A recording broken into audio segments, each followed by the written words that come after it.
Well, Sunil Gavaskar and Farokh Engineer with us. Sunny bhai, I'm going to go back to the issue that came to light yesterday with Sahara pulling out of the IPL. My question to you is, at this time when the spot fixing scandal is broken out, shouldn't the BCCI engage with franchise owners rather than fight with them? I think it's a little bit difficult to do so right smack bang in the middle of the tournament because they were busy trying to organize the playoffs and the knockouts. I don't think it was going to be easy, but I'm pretty certain that after the IPL finishes, when there's a little bit of free time, then surely there'll be an engagement between the franchise owners and the BCCI. You know, smack bang in the middle of the tournament, it's very, very difficult to be engaging with all the franchise owners. Yes, the odd franchise owner who is actually at the ground for his team's match, maybe you can engage with him, but then that's not what would be ideal. The ideal would be to have all the franchise owners and the BCCI sit together. Right, I understand it was in the middle of the tournament, but that didn't stop the BCCI officials to go to the bank and encash that bank guarantee. Probably this is the reason that has upset the Sahara team owners. They've said that, you know, you could have waited for the tournament or had some kind of communication with us before encashing that bank guarantee. Well, we don't know from here, sitting down here, we don't know what exactly has transpired in the communication between the franchise and the BCCI and why the BCCI took the step that it did.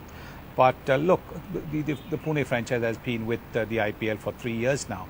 And so I think there has been fair communication between the two. So there must have been some reason, some strong reason for the BCCI to go and cash the bank guarantee. It could very well be, you know, the other issues surrounding the franchise owners. It could well be that might have forced the BCCI to go and cash the bank guarantee. We sitting down here don't know the exact reason, and I don't think we should really speculate on that. Right. So on that subject, since we don't get to know what the exact issue is, wouldn't you like the BCCI then to have better public relations, better press relations? In the case of Sahara, we got a press release getting to know the exact details. Wouldn't you want then the BCCI to come out with details rather than have people speculate?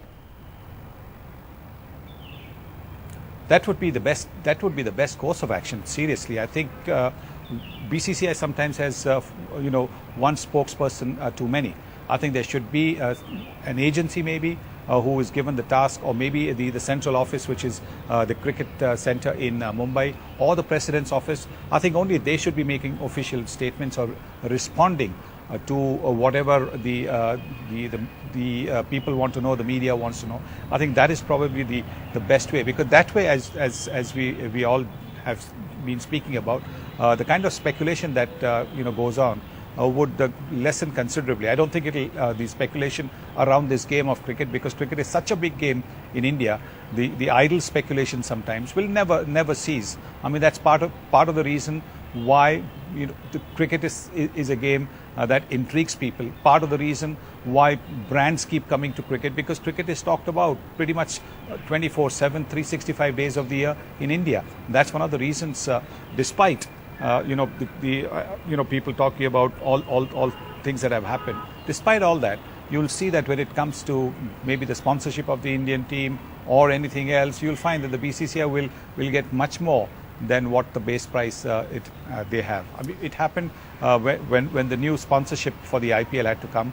Pepsi came in with almost double what DLF had paid.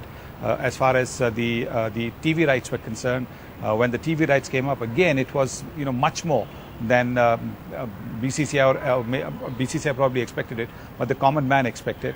So the game of cricket in India has still got a massive following. Yes, I think you will always have a few people disappointed, or more than a few disappointed with the happenings over the last few days. But I think cricket as a property will still continue the way it has in India. Right. On that note, Farokh, to you, we've had, what, 6 years of IPL, we've already lost 3 teams. You know, you lost the Kochi team, you lost the Deccan Chargers, it's been replaced now, and now you're losing the Pune team. The purpose of the IPL was to build that city-based loyalty. Can you really have that if you're going to keep losing teams like this? Yeah, no individual or no team is greater than the game itself, as Sunny rightly pointed out. The game, we would not allow the game to suffer. Cricket is religion in India. You know, we love, all us Indians, you know, are fiercely proud of our cricketing heritage, and we will not let that happen. After the IPL, you know, it's gone a bit messy, I agree. Without knowing all the ins and outs, But after the IPL, BCCI and the franchisees, along with the governing council, should get together, put the heads together. What's gone wrong? How can we set it right?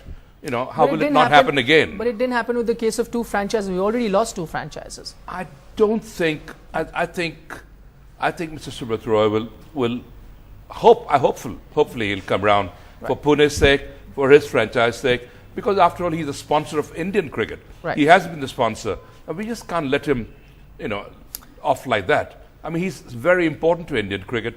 He's done a lot for Indian cricket. I hope heads get together, common sense prevails, and they sort it out. Right. Going by the previous instances and BCCI's negotiation skills, it hasn't happened. 2 teams, we've already lost that. And of course, Sahara is the 3rd team to be booted out of the IPL. Thanks so much for talking to us.